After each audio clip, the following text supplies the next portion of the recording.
It is Friday, the first hour of our program, time for our national town hall meeting with the guy I think of as America's senator, Senator Bernie Sanders, representing the great state of Vermont. Senator, welcome back. Good to be with you, Tom. Always nice to have you with us. So what's on your plate this week? What's on my plate. What's on my plate is a profound anger and frustration at the degree to which big money is playing a mammoth role in the political process. Every day you read about the Koch brothers pouring more and more money into the political process, trying to buy the United States Senate now. They already own the Congress to a significant degree, and other organizations just pumping millions and millions. Just reading that in New Hampshire now they're going to put $3 million into that race in a small state, trying to defeat Senator Jeanne Shaheen. And they're doing it in every battleground state in the country. And it just speaks, Tom, to the absolute necessity of overturning this disastrous Citizens United Supreme Court decision. Because these guys have just unlimited sums of money. Money for them is like, a cup of coffee for you. And without blinking an eye, they can pour just zillions of dollars into the political process.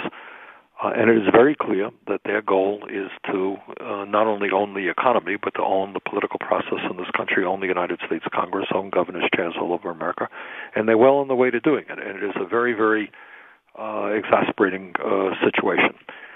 People have got to understand that the Koch brothers, who are worth some $80 billion, the second wealthiest family in this country, they have an agenda. And their agenda is out there.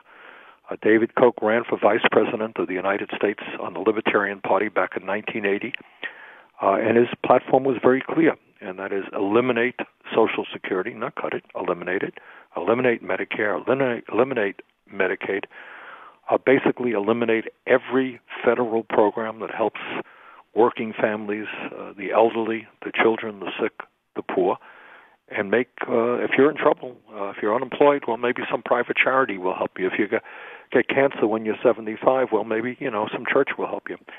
But they are determined to destroy every piece of legislation that has been passed in the last 80 years. So these are extreme right-wing guys. They're pouring hundreds of millions of dollars into these elections. And we have got to end American politics, which allows billionaires to buy elections. That's not what American democracy is about. So that is something that is very much on my mind as we look at the campaigns that are 5 weeks away. The other thing I would say, Tom, as somebody who observes the media and quite closely, it is interesting about the issues that media focuses on and issues that media doesn't focus on. As a senator, one of the things you learn is that there are a zillion issues out there. I mean, everybody has an issue, and to everybody, that issue is important. Literally hundreds and hundreds of issues that will come across my desk in the course of a year. But I think it's important for us to keep our eyes focused on those very, very profound issues which impact the tens and tens of millions of people in our country. I mean, issues like, which is not talked about terribly much in the media, the collapsing middle class. Simple question, why is it that with a huge increase in productivity, so that almost every worker in America today is able to produce more than he or she used to, yet despite that, median family income has gone down by $5,000 since 1999. Male workers, men in this country, make $286 less in inflation accounted for dollars than they did back 44 years ago. Can you imagine that? Yeah. Reaganomics, what a success. Reaganomics, there's a whole lot of reasons why, but it's important that we understand that. You look out there and you see these guys are really angry. Well, you know why they're angry? Because 44 years later, in inflation accounted for dollars, they're making $280 less than they made then. What sense is that? Women are making $1,700 less last year than they did in 2007. 95% of all new income generated. There's a lot of discussion about GDP. It's important. But what's more important to understand is no matter what the GDP is, 95% of all new income goes to the top 1%. So that's an issue that has got to be laid out there. Now, people may have differences of opinion as to why it has occurred, differences of his opinion as to how we can rectify it. But bottom line is we have got to focus on this issue. Why is the middle class collapsing? Why is almost no new income going to the top 1%? Why do we in this country have the most extreme wealth and income inequality of any major country on earth? Top 1% own 37% of the wealth. Bottom 60% own 1.7%. That is called oligarchy, where a handful of people have extraordinary wealth and power. The other issue I think that we have got to continue to focus on, media does for fairly obvious reasons, I think, especially television, a terrible job on. And that is the role that Citizens United is playing in opening the floodgates of billionaire money into the political process. Now, the television stations and networks, they love it, because this is like just incredible amounts of money in the bank for them. TV is now full of all these ads paid for by the Koch brothers and other guys. And it's great for television. You think they're going to be talking about the impact, the negative impact, horrendous impact that money has on the political process? I don't think so. Global warming. I, a couple of weeks ago, participated in a huge demonstration in New York City. Bill McKibben, a good friend of mine from Ripton, Vermont, was one of the organizers of that with his group, 350.org. 400,000 people out there saying the scientific community is united. Global warming is the major planetary crisis that we face. The situation is bad now. It'll only get worse. We've got to focus on that issue. We've got to focus on issues of health care. In my view, the Affordable Care Act gave us some progress. But we remain the only major country on earth that does not guarantee health care to all people as a right of citizenship, and yet we are spending almost twice as much per capita on health care as do the people of any other nation. Why is that? Why are 40 million people in this country without any health insurance? Why do millions of people pay high deductibles and co-payments? Can we come up with a Medicare for all single-payer system which provides health care to all people in a more cost-effective way? Social safety net, huge issue. It is no great secret that the Republicans want to do quote-unquote entitlement reform. And I beg people that when you hear anybody on TV talking about entitlement reform, all that means is they don't have the guts to look you in the face and say, we're going to cut Social Security, we're going to cut Medicare. That's exactly what they mean. So you got virtually all Republicans and some Democrats, a few Democrats, who also believe in that. And yet the American people are very clear with senior poverty increasing, with millions of seniors out there, often women, trying to get by on $12,000, $13,000, $14,000 a year. The last thing you're going to do is cut Social Security. In fact, you have to expand Social Security. And then my Republican friends say, well, we have a budget deficit. We got to cut. Well, what they forget to tell you is that 1 out of 4 large corporations in this country, profitable large corporations, pay zero in taxes. We lose $100 billion every single year of revenue because corporate America is storing their profits in the Cayman Islands, in Bermuda, other tax havens, rather than in the United States. In 1952, 32% of all of the revenue that came into the federal government was from corporate taxation. Today, it is less than 10%. So that's an issue that we have to focus on. So my point here is there are a million issues. We can spend our lives worrying about, the Secret Service and guarding the White House and all that stuff. All of that is important. But let's focus on the major issues facing working families in this country. Let's rally support for alternatives, for policy which protects the needs of the average American. Senator Bernie Sanders with us, our Brunch with Bernie Hour, our national town hall meeting here on the Thom Hartmann Program. Senator Sanders will be taking your calls right after the break for the next hour, for the rest of the hour. This is the Thom Hartmann Program. And be sure to check out Bernie's website, sanders.senate.gov. And also you can find him on Facebook and Twitter quite easily.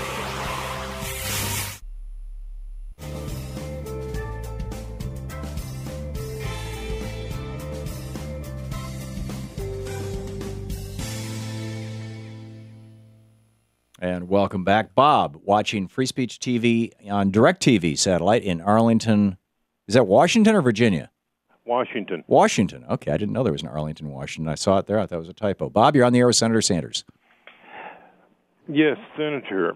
I'm a disabled vet on partial disability, And for me to vote, I have to pay a poll tax because I have to pay postage.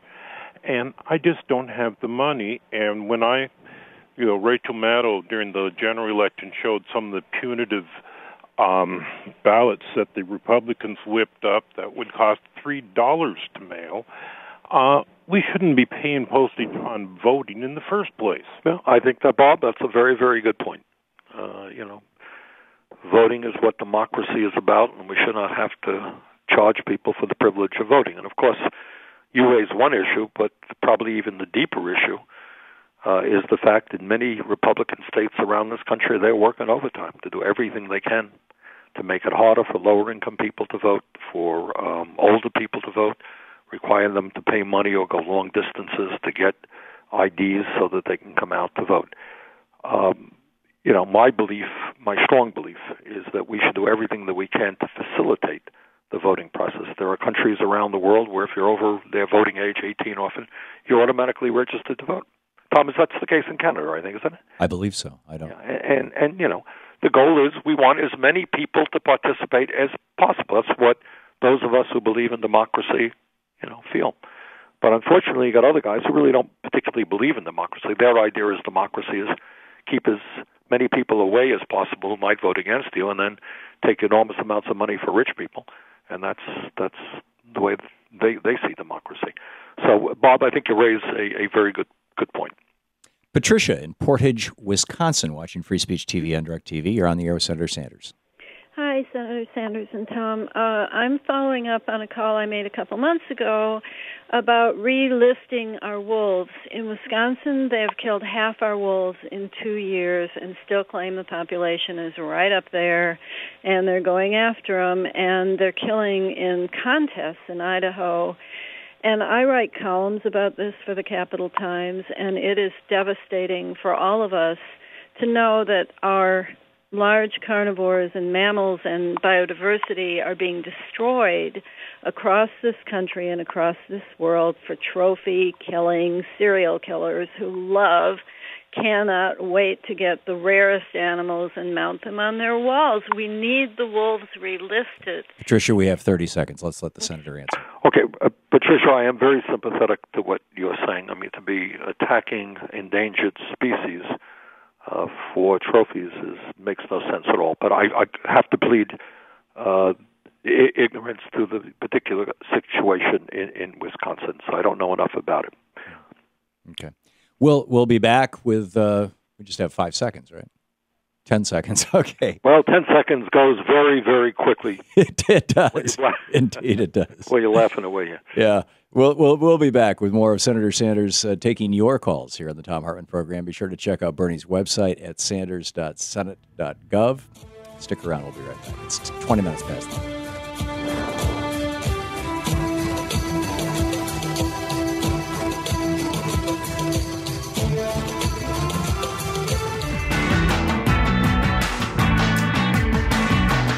Here with you. It's Brunch with Bernie Hour. Senator Bernie Sanders taking your calls in our national town hall meeting. And Dwayne in Michigan, listening on Sirius Satellite Radio. You're on the air with Senator Sanders. Hi, Senator. It's a real honor to speak to you. My question is that I've heard you several times say that they need to drive voters to the polls. If they use voter suppression and said that it's un-American and it's being done by Republicans across the country on a national ad campaign, it seems like that would just drive probably presidential numbers to the polls. Tom, I'm not sure that Dwayne, I don't understand what you're saying either. Well, the Democrats won't. They seem like they're afraid to mention voter suppression on a national issue as a national issue. No, I don't. Ads out saying if you're a Democrat, you better vote or you won't vote in 16. I think people would be driven to the polls. Good point. Okay. Well, I think that's a good point. We have to. And I think there are states, North Carolina and elsewhere, where these issues are being raised, and there is some backlash to it among people who are saying, really, you don't want me to vote? Well, I'm going to make a double effort to get out to vote.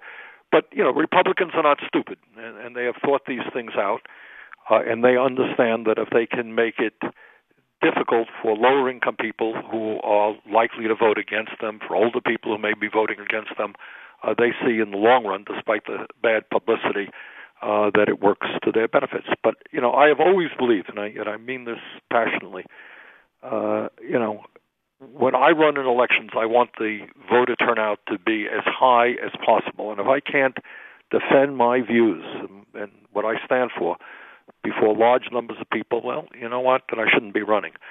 And for these people who are just cowards, they understand that when you drill down into what they believe, which is often tax breaks for the rich, unfettered free trade, cuts in programs that impact the elderly or working families, that the more people know about what they stand for, the less likely they're going to get votes. And they understand that, and then what they try to do is just make it hard for people to vote. So, and the other thing that they do is get involved in character assassination, just personal attacks, running away from issues, demonizing opponents, which makes people then just give up on the whole political process. So, we've got to overcome that. We've got to raise political consciousness in this country. We have to have people familiar with what the real issues are and what the parties stand for and what candidates stand for.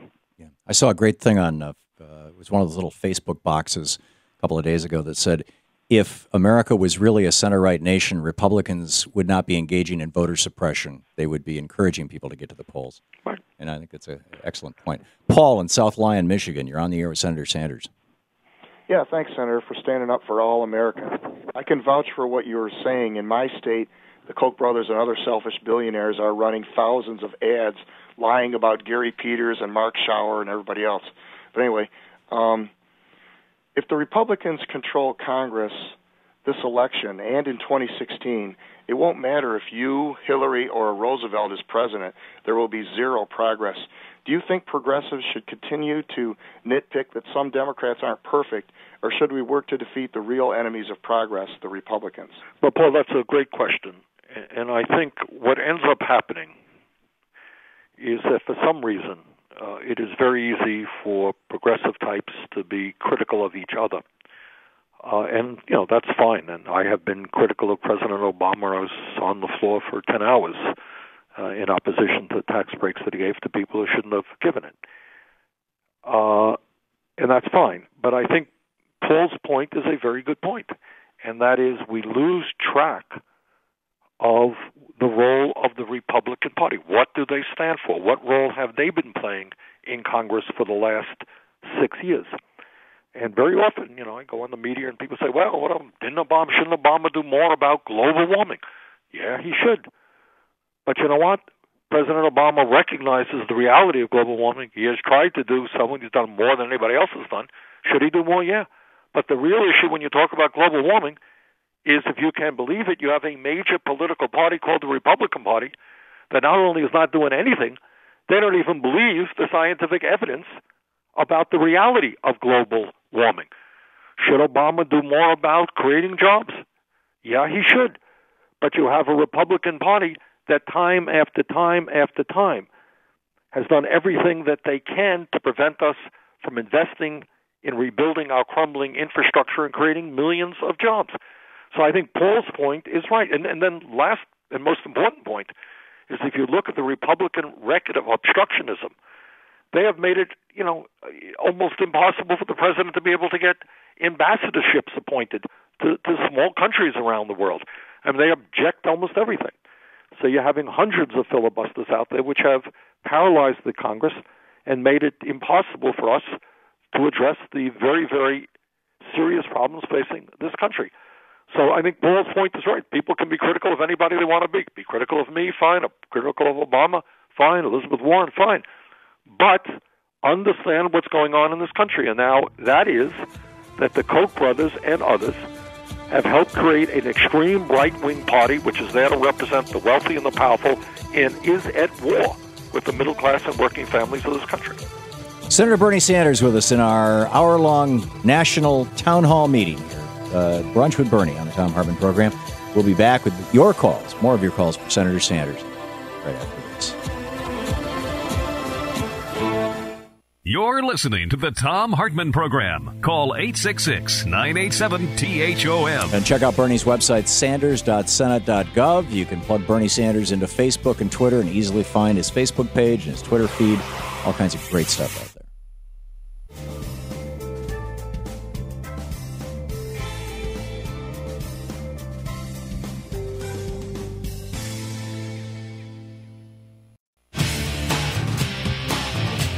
Welcome back. Thom Hartmann here with you, and Senator Bernie Sanders on the line with us. It's our national town hall meeting, Brunch with Bernie, on the Thom Hartmann program. And Jim in Lockport, Illinois, you are on the air with Senator Sanders. Senator Sanders, how are you? I'm great, Jim. With this voter ID law in Wisconsin, I was just wondering, how can the American people actually support a party that tries to take rights away? They're the first ones out there saying liberties and freedoms, and here they take all these rights away. This isn't a driver's license where it's a privilege. This is a right. Right. And they should never interfere with that. Well, Jim, I think you raise a great question. It speaks to absolute hypocrisy of the Republican Party, which talks about individual freedom and responsibility and all that, and then they work overtime to try to make it hard for people to exercise their very constitutional right to determine who their governor or president or senator is going to be. But what I think this is about is, as the Republican Party has moved to the right, their agenda is so extreme that the more people understand what they really stand for, and what they stand for is pretty clear. Read the Paul Ryan budget. That's the budget passed by the U.S. House of Representatives. And what they stand for is more tax breaks for the wealthy and large corporations.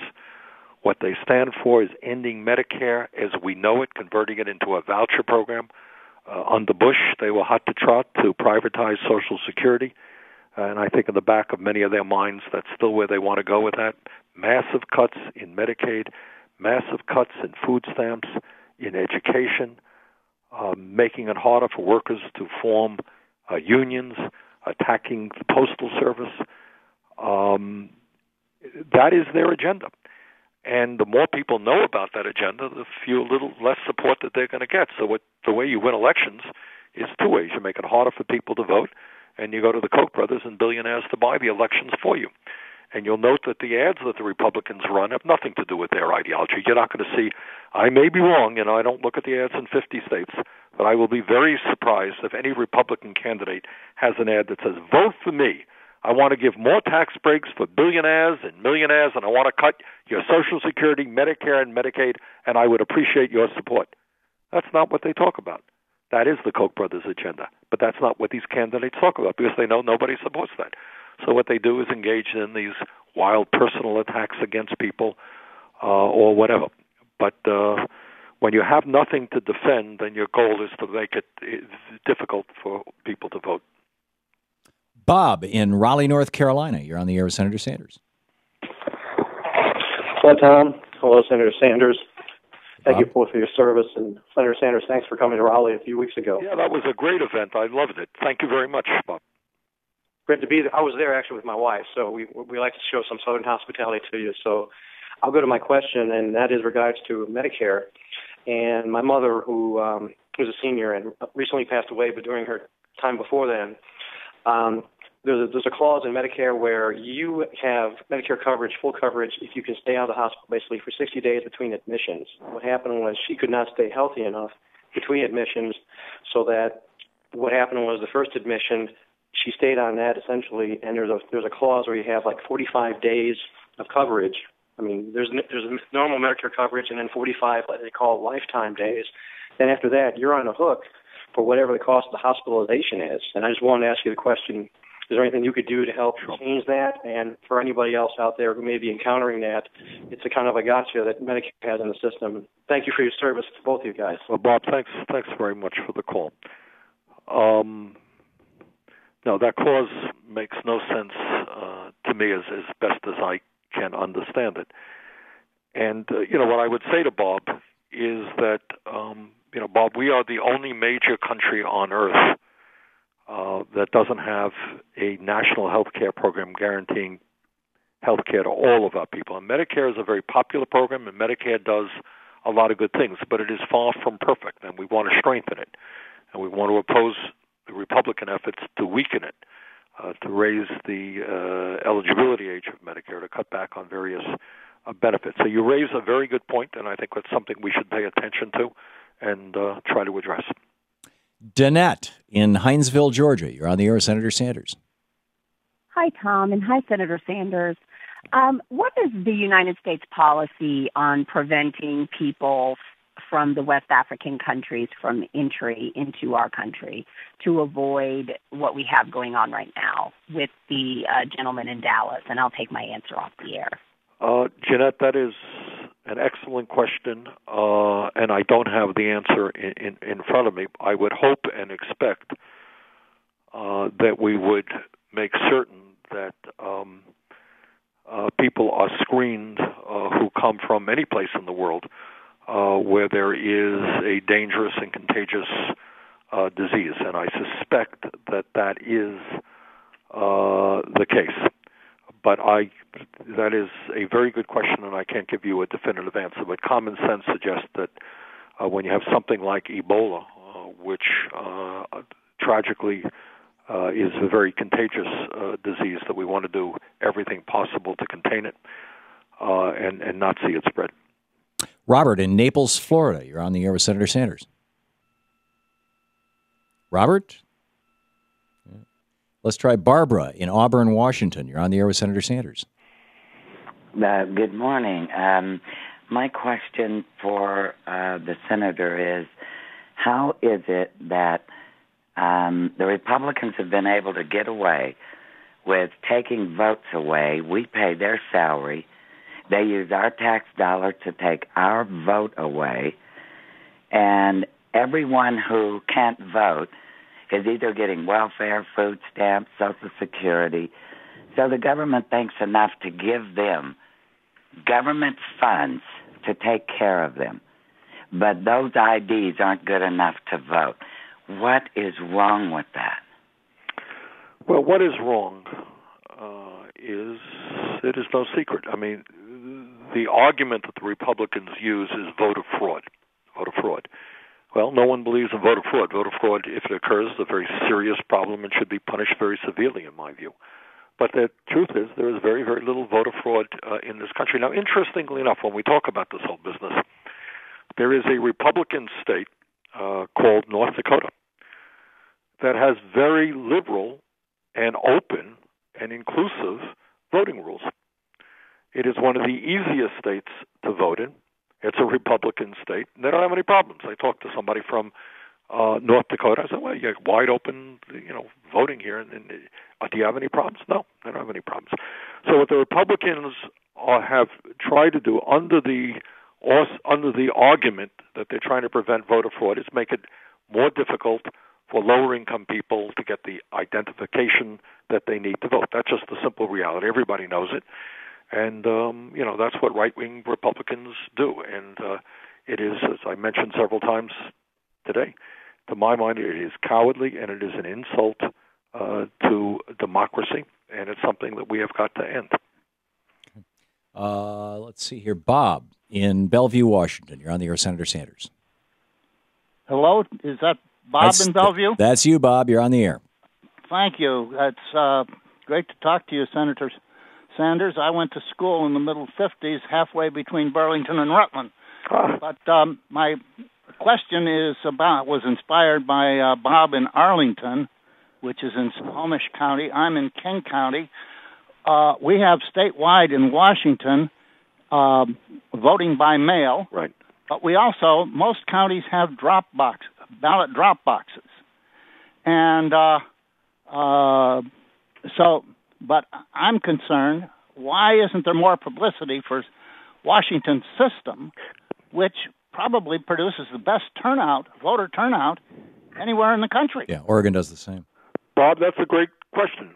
And my understanding, Tom, or Bob, if you're still on, correct me if I'm wrong, but Washington has one of the highest voter turnouts, don't they? Yeah, Washington and Oregon State, which also does. Oregon is completely vote by mail. I lived there for 5 years, and it's incredibly high voter turnout. Okay, well, I think Bob's point is right. I mean, there are people, including myself, who like to cast the ballot on Election Day, but I think we should utilize any and all strategies to increase voter turnout, and Washington deserves a lot of kudos and respect for working with Oregon, I guess, Oregon going forward as well, in making it easier for people to participate, and the proof is in the pudding, that we're looking at high voter turnouts. So maybe in this country, instead of the Republicans working overtime to prevent people from voting, we should be focusing on what Washington and Oregon are doing to increase voter turnout. Yeah, we have just 35 seconds until the break. This issue, Tom, what people have got to appreciate is there is a political war going on in this country. And these Republicans, backed by their big money interests, are doing anything and everything that they can to gain control of the United States government. That's what they're trying to do. And voter suppression and making it harder for people to vote and getting the support of billionaires who are putting unbelievable sums of money into the political process. That's what modern day politics is about. And we have got to do everything we can to educate, to organize, to surprise people and have a much higher voter turnout than the pundits believe will be the case. There you go. Senator Bernie Sanders with us. We'll be back with more of your calls for Senator Sanders in our National Town Hall meeting, Brunch with Bernie, here on the Thom Hartmann Program right after this. It's 15 minutes before the end.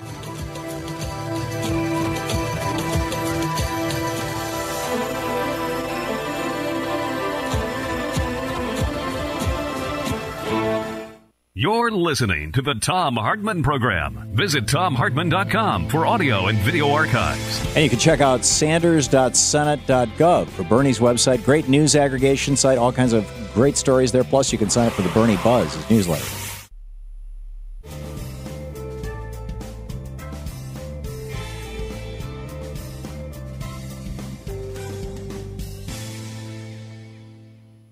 And welcome back. James in Colgate, Oklahoma, watching Free Speech TV on the Dish Network. You are on the air with Senator Sanders.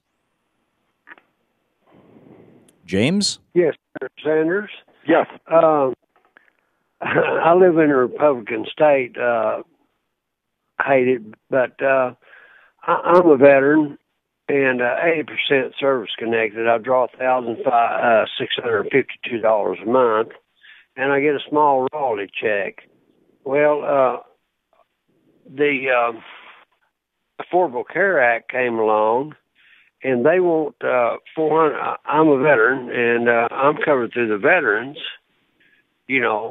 health care. But for my wife, she's been in the hospital 6 times in the last 3 years. So when I went to, sign up for her, I wanted the smallest deductible. This is with Obamacare. Be $1,500, and we really don't even have that, but we would for a couple of times. But it was $460 a month, for her, because we in the state of Oklahoma, we since we don't have to file taxes, if I draw a little more money through my royalty check, and file taxes, it would have been a little bit less than that, but that would still really put a person in a bind. So, how is a person going? And let me put this in. Was already paying about, I'd have to figure it up and get it out, my papers out and look at everything. But was paying almost $350, $360, $80 a month in medical bills before. So, James, is your question, how can a person living on disability afford Obamacare for their spouse? Yes. Okay, great. Okay, Senator? James, are you still on? He still's on there. Okay, yeah. James, are you getting your health care at the VA? Yes. How's that working for you?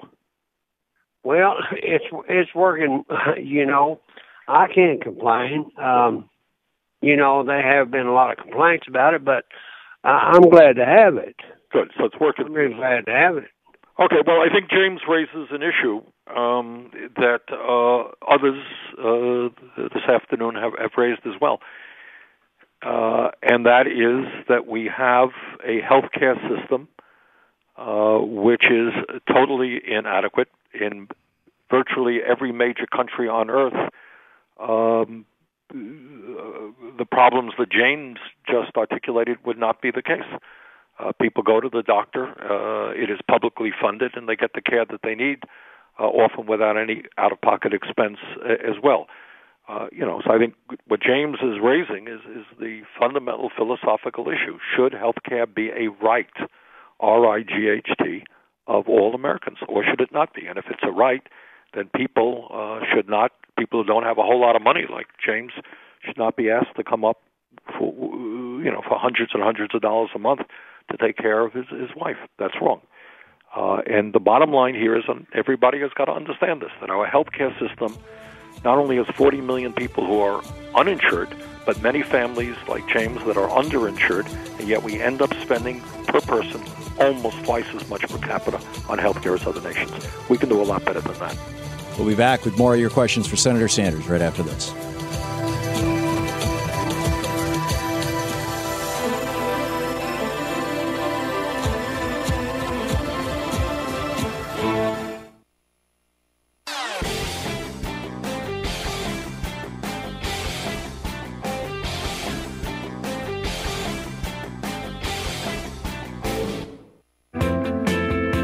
Ten minutes before the hour. Welcome back. Thom Hartmann here with you, and Senator Bernie Sanders on the line with us. It's our Brunch with Bernie hour, our national town hall meeting. Senator, I had a quick question, if that's all right with you. Sure. In the face of this Ebola case popping up in Texas, I keep waiting for one of these reporters to stick a microphone in either Rick Perry or any Republican in Texas's face and ask the simple question, now that you have Ebola in Texas and you have a quarter of your population uninsured, which means that, if they're sick and they're showing symptoms, they might not go to the doctor. Isn't it time to take Medicaid expansion? Good question, Tom. And one of the points that people make correctly is, and I don't claim to be, I'm not a doctor or an expert on this, but obviously, one of the reasons that Ebola is wreaking havoc in poor African countries is their healthcare infrastructure is very, very weak. And the stronger your infrastructure is, the more people have insurance, the stronger our public health system is, the better able we can check and address issues like epidemics. But I think that when in a state like Texas or other states in this country, we have so many people uninsured, so many people not going to the doctor. What you're asking, I think, is what happens if somebody comes down with Ebola and can't afford to go to a doctor, right? Right. Yeah. And what's the implication? But you don't have to even look at Ebola. There are other infections out there where people are sick, don't go to the doctor, and those diseases spread. Right. They also have no paid sick day law down there, so That's right. So that makes the contagion issue right. All the worse. Leon in Heathsville, Virginia. You're on the air with Senator Sanders. Yes, Senator Sanders. How about fair trade instead of free trade? It would even help the third world countries, our importers, and our exports also. Well, Leon, you're talking to two guys, Tom and me, who, have been preaching that gospel for many, many years. In the last 15 or so years, Leon, we have lost about 60,000 factories in America and millions of decent-paying jobs. Now, not all of that is attributable to the trade policies that we have. But a lot of it is. And the bottom line is that NAFTA, CAFTA, permanent normal trade relations with China, other trade policies are pushed by corporate America so that they can throw Americans out on the street here, move to low-wage countries, pay people pennies an hour, and then bring their products back into this country. It has been a very, very positive development for corporate America. It has been a disaster for working families. And it's not only the jobs that workers lose when their companies move to China or elsewhere, it is also the pressure that companies can put on workers in a race to the bottom by saying, look, if you're not prepared to take cuts in your health care benefits or you're not prepared to take cuts in your wages, we're going to move to China. You make the choice. And workers then have to swallow and take those cuts. So to my mind, these trade policies have been a disaster. But by the way, I started off this program by saying that we got to focus on the most important issues that affect working families. Tom, you tell me, how often is trade discussed on television? Ever? Virtually not at all, but the big corporations who own the TV networks are the ones who are benefiting from our trade. So this trade. is an issue of huge consequence. There are young people in this country who go shopping who really don't know that there was once a time when you could buy products made in the United States of America and not in China. They don't know that because that's all that you see in the stores. But this is, again, one of the very, very important issues that is not discussed. for obvious economic issues. The TV networks and corporate America loves our trade policy, so why discuss it? Rick in Geneva, Florida. You're on the air with Senator Sanders. Good afternoon. Given that the Republicans seem to have to cheat and lie to win, one of their basic lies is this distinction between makers and takers. And you hear it from Paul Ryan or Mitt Romney, that all these great capitalists, they make the profits and these other people are just sitting around collecting benefit checks. But if you get hired by a capitalist for $10 an hour, he knows that you're going to produce $20 an hour for him, 10 for you and 10 for him. And if he doesn't make a profit on you, why would he hire you? Right. So the worker is the profit maker. Without the worker putting his productive time into the business, there is no profit. Capitalist sits on his wide rear end and collects profits. Okay, Rick, let's let the Senator Sanders respond. Let me pick up on Rick's point and say this. Henry Ford, a well-known capitalist, understood something, a very, very profound point. And that is what type of policies stimulate the economy and generate jobs. And way back when, he decided to take the revolutionary act of paying his workers $5 an hour. $5 an hour, $5 a day, $5 a day. Yep. And what was he at? That was in the early 1900s. This was the 20s, and as I recall, and the Dodge brothers were paying $1 a day, and that's why they sued him in the Michigan Supreme Court. Right. So Dodge was paying $1 a day, and Ford had been, and he quintupled the wages, raised by 5 times the wages that he had been paying. Yeah. That's extraordinary. And the reason that he did it, when asked, why did you do it? He said, well, if workers don't have the money in their hands, how are they going to buy my cars? And to answer Rick's question, that is the fundamental economic issue. In my view, this business of tax breaks for the rich and trickle-down economics is a fraud. It's a total fraud. When you give tax breaks to the rich and large corporations, the rich and large corporations get richer. If you want to stimulate the economy, you have to put money into the hands of the vast majority of the people. That means pay people decent wages and create jobs so that people have income. And when people have income, they're going to go out and buy products. They're going to go out and purchase services. And when you do that, you create jobs. So that is why many of us are in favor of a massive jobs program to rebuild our crumbling infrastructure, to raise the minimum wage to a living wage, to deal with the trade issue that we just discussed a moment ago, so the companies invest in America, not in China.